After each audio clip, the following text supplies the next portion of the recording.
Hey travel lovers, welcome back to A Wanderlust Life here on YouTube. Today's gonna be a little different. I will be filming on my phone, totally vlog style, because we are flying for the first time since March. So we're gonna show you what it's like to fly during COVID-19 here in Europe. We'll be flying from Schiphol Airport here in Amsterdam to Florence Airport in Italy. The first thing to note is that we were notified a couple days beforehand that we had to fill out a health declaration, answer some quick questions, put our passport information and our home address and all of our contact information.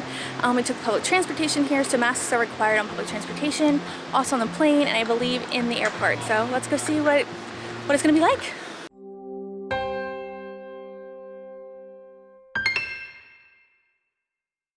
Okay, so the sign said it's only required, the mask is only required in designated areas. We feel more comfortable just leaving it on. The airport is quieter than usual, but it is an earlier morning flight, but not really. It's about, what, 7:30 now, 7:45? I think another important thing to note is just very conscious of this. So I've been quarantined for 14 days before I even fly. I don't know, just extra precaution, I guess. But yeah, it's much quieter than it normally is. I mean, this is Schiphol Airport. It's one of the busiest airports in Europe. But you can see not a lot of people.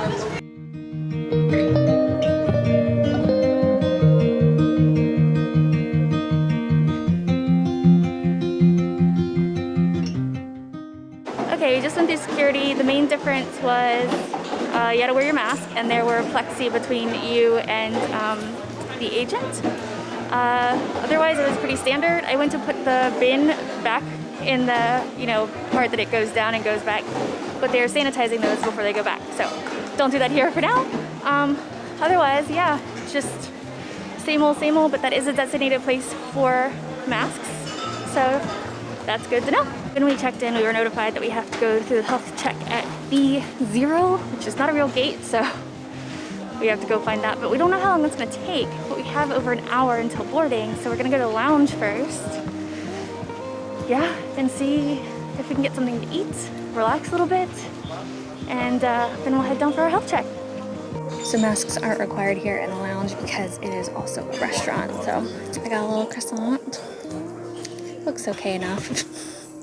But they set up everything very differently. So again, there's plexi between you and the workers, and they will pick up things for you. Unless it's a piece of fruit, then you can pick that up yourself. But they will make you your breakfast sandwich and things like that, and then you can get your own drinks and such. But it's quite different than before because it was more of a buffet style, and there's fewer options for sure. And again, they have like distance tables. Yeah, so it doesn't feel that much different, but the people that aren't eating are tending to keep their masks on. So it's just kind of a whatever you're most comfortable with kind of thing in here.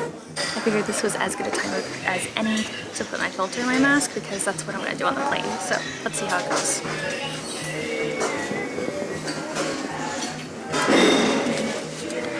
This is harder than I feel like it should be. Okay. There we go. So that just adds a layer of protection that I want when I'm in the airplane. I just hope it's already hot in here. It's hot in here too.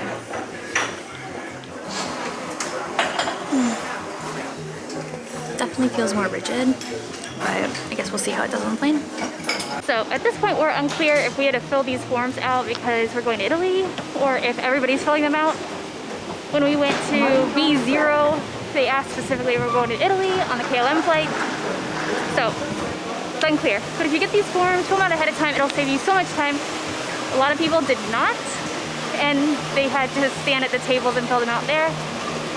It took between 5 and 10 minutes. Not a big deal. Yeah, pretty quick, but fill them out ahead of time, and they were very surprised by us filling them out. That's a win.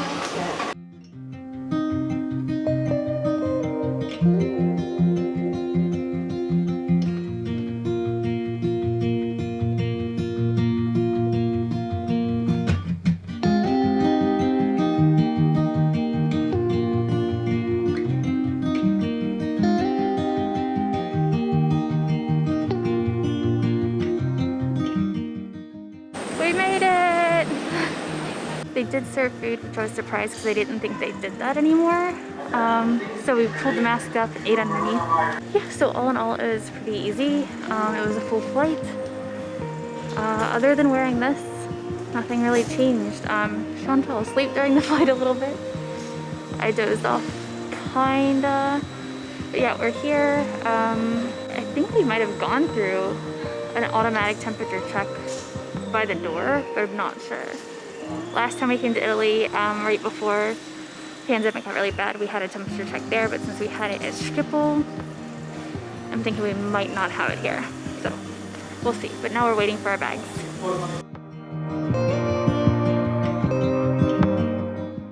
We are back at Florence Airport. I thought I would show you on the way back as well. So right out those doors, I didn't film because there are military police out there.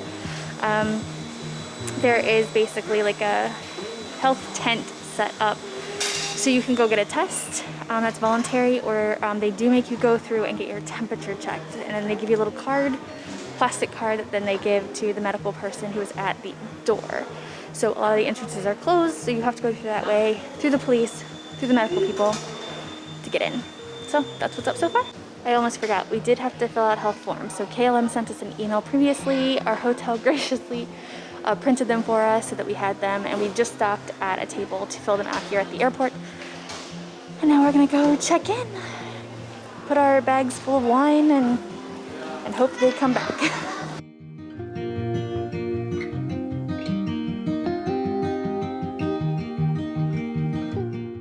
Interesting development, actually. When we checked in, they told us we could not wear the cloth masks on the flight, so we actually have these disposable ones.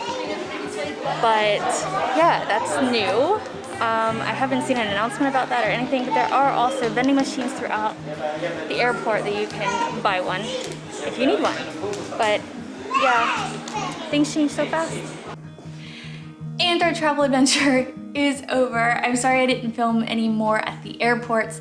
Very bad at filming in airports because I'm such a stressed traveler. But the only thing you missed was handing our health declaration forms in at Florence Airport. That was done at the gate. So you normally have your ticket, your passport, and this time you need your health declaration, which was very different in Florence than it was at Schiphol, where you went through the whole temperature check, health declaration and everything in the airport at gate 0, B0 I think it was. And so this was at the gate, but there was no announcement or anything, so it kind of held up the line because nobody knew when to turn it in. We kind of assumed since it was a Dutch form that we would be turning it in on the Schiphol side. Obviously that was not the case. I think the weirdest part was just the paper masks.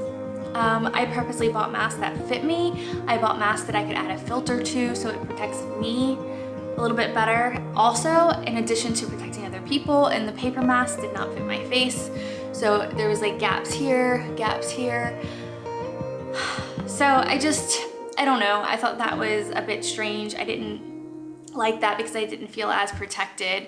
I'm gonna reach out to KLM directly and kind of let them know that, and also find out if this is gonna be a new thing for all the flights, because a friend of ours who also flew to Florence, she flew in a week after us and did not have to do the paper masks. So we're not sure if it's an Italy to Amsterdam thing or what it is. If I find out, I'll leave that information down below because I think that's really interesting. But having paper masks is helpful, I guess, in case you need them.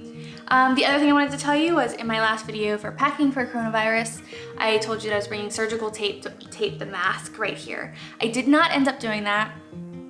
I felt that the vent actually kept my glasses clear, which was really nice. And then with the paper masks, the air was coming out in every direction. So it wasn't coming out up here. And the only other thing was I didn't really use the gloves, but in the airport in Florence, it did recommend the use of gloves. There were still hand sanitizing stations everywhere, but I did find that some of them were empty. So that's just something to keep in mind. I do think everything that I mentioned in that packing list is still really helpful, and you will use everything if you want to, but it's always good to just have those precautions with you. I know this video was way different than the videos I normally do, and I did not show you enough of the airports. I'm so sorry. This is why I don't do travel day videos. But thank you for watching. If this video was helpful for you, please go ahead and give it a like. Let me know down in the comments below if you're traveling soon, if you have any questions from the Amsterdam side. And if I can answer them for you, I am happy to do so.